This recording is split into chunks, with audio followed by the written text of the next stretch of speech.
The context of this poem seems a good place to begin our analysis. Wordsworth was born in 1770 and died in 1850.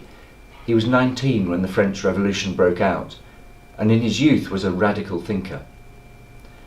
As a young adult, he became a revolutionary poet, in the sense he overturned what had gone before him, and his influence is still felt to this day. In 1791 he moved to France, fell in love and had a daughter. But as the French Revolution degenerated into the Terror, Wordsworth returned to Somerset in southwest England. He visited Germany and when he returned, settled in the English Lake District. As he got older, his views became less radical and more conservative. This short poem is an extract from a much longer work of about 8,000 lines, which Wordsworth began in 1798 and was still writing when he died in 1850. The long poem contains some delightful descriptions of Wordsworth's early life, but is an autobiography in a particular sense. It does not tell the story of his life, but rather explores how his mind has developed. In this sense, the poem can be read in the context of other great epics of the mind, such as Homer's Odyssey, Dante's Divine Comedy, and Milton's Paradise Lost. The journey this poem describes is into the creative mind of the poet.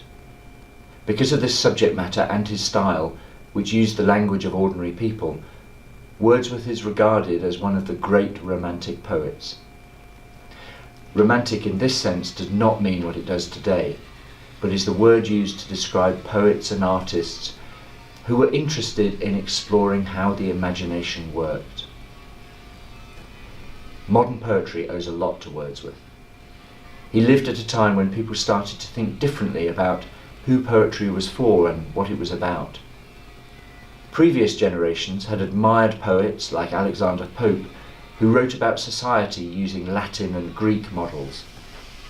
But Wordsworth and his friend Coleridge published in 1798 a manifesto arguing that poetry could be about ordinary people and be written in ordinary language. You can read their views in their preface to a book called Lyrical Ballads. Our extract is set in the Lake District, where Wordsworth moved in 1799. There are references in it to skating, cottages, fires, hunting, and the pleasures of the chase. It's set in the frosty season, and the sun has already set. It is 6 o'clock at night, and the children in the poem are out playing on the frozen lake. So in the temporal setting of the poem, we're conscious of the ending of the day and the ending of the year. Light is slipping from the scene, and darkness will replace it.